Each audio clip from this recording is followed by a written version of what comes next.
Good afternoon, Prosper. I'm Madison Wells, and this is the Pandemic Program, bringing you all you need to know from at least 6 feet away. With COVID-19 affecting jobs of people around the world, many individuals are not making the incomes they once were. Liam Payne tweeted out that, quote, "No one should have to worry about where their next meal is coming from, not now and not ever." Since then, Payne has announced that he will donate to the TRUSSELL Trust, a charity that seeks to end hunger and poverty in the UK, in order to help these struggling families. Going a step further, he also tweeted out a link for the TRUSSELL Trust to make it easier for others who are willing and able to lend a helping hand. Due to the coronavirus, there has been an increasing shortage of medical supplies worldwide. Guilford College, located in North Carolina, had thousands of untouched medical-grade gloves due to their cancellation of in-person science labs. Late last month, Ann Glenn, a chemistry professor at the college, saw the greater good that could be done with these supplies and donated a total of 76 boxes to the North Carolina Cone Health Organization. In a later interview done by Greensboro News, she even stated that she wishes she had more to donate to help her local healthcare organizations. Last week, on April 2nd, a 104-year-old World War II veteran by the name of William Lapicius recovered from the COVID-19 while celebrating his birthday and is at the time presumed to be the oldest person to recover from the coronavirus. He was diagnosed with the disease on March 5th and remained ill for almost a month, being the only person in his retirement home to be diagnosed with the disease. Lapicius lived through the Spanish flu, the Great Depression, multiple recessions, and now, to add to his list, he has survived COVID-19. With growing concerns about COVID-19, people are being overly cautious with their surroundings. Cameron Silva tells us how it might not be the only thing affecting your health.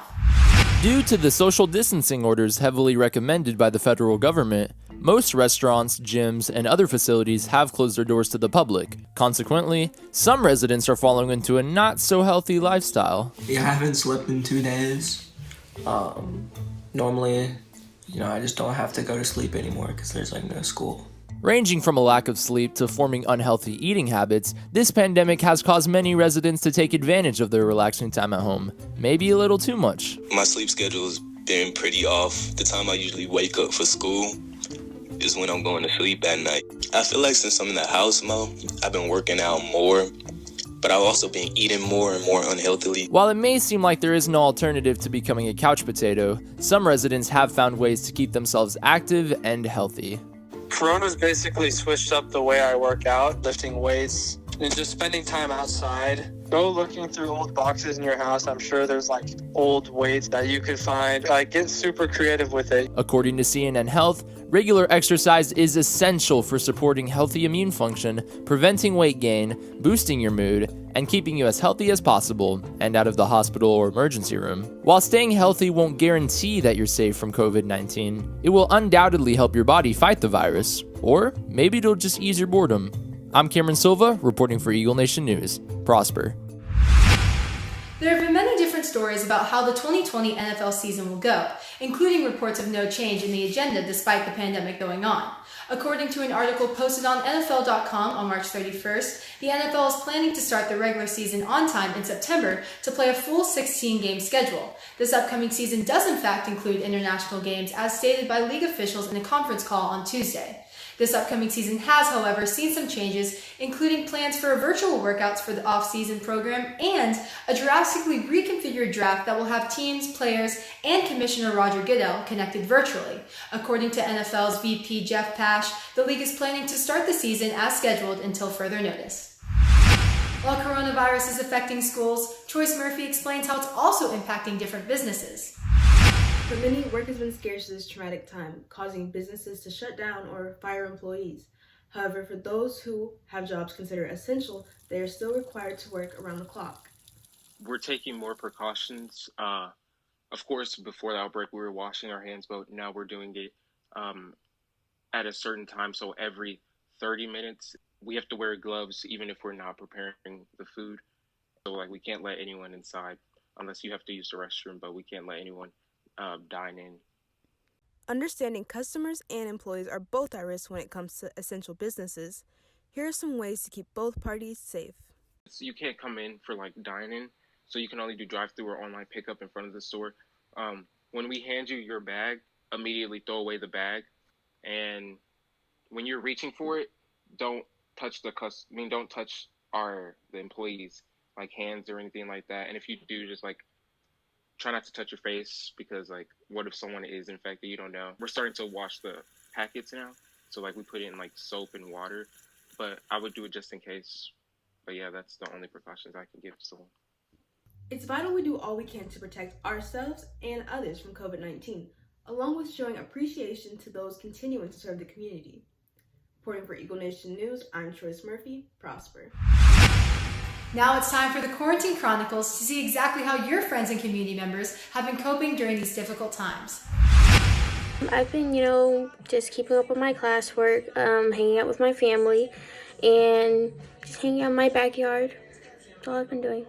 But I hope you guys stay very safe. Make sure you wash your hands and stay 6 feet apart. And yeah, you have to stay safe. I've literally been coloring for 3 weeks. So I thought I'd challenge myself and see if I can color a whole coloring book before school starts or before this quarantine stuff is over. Me and my dog Walter are about to go on a run. That's what we've been doing quite a bit during this quarantine. I've gotten to spend a lot of time talking to my friends on FaceTime, and I actually haven't minded the schoolwork. I can spend more time on areas where I need it and less on where I don't. It's been a new experience and it's definitely taken time to get used to, but I'm sure Walter enjoys getting to go on more runs. While many people are playing video games and cleaning their rooms during this time off, Kishali Kama may just have another hobby for you to try. As we're in isolation for a few more weeks, we are stuck at home trying to find creative meals and snacks we can make. Today, I'm going to be showing you a sweet snack you can make with things from your pantry and fridge. We'll be making Oreo truffles with Oreos, cream cheese, and chocolate chips. First, you're going to start by taking your Oreos and placing about 12 to 15 into a bag where you will then crush them into smaller pieces. Once you've crushed them all, you'll take your cream cheese and take it all out and put it into a bowl where you'll then pour in the Oreos and mix them together. Once you have mixed it completely, get a pan or plate, place some foil on it, and begin to take small portions of the mix and roll into balls, separating them at 1 inch apart. You will then grab your chocolate chips and put a small bowl of them in the microwave for 2 minutes, where you should have a creamy mixture.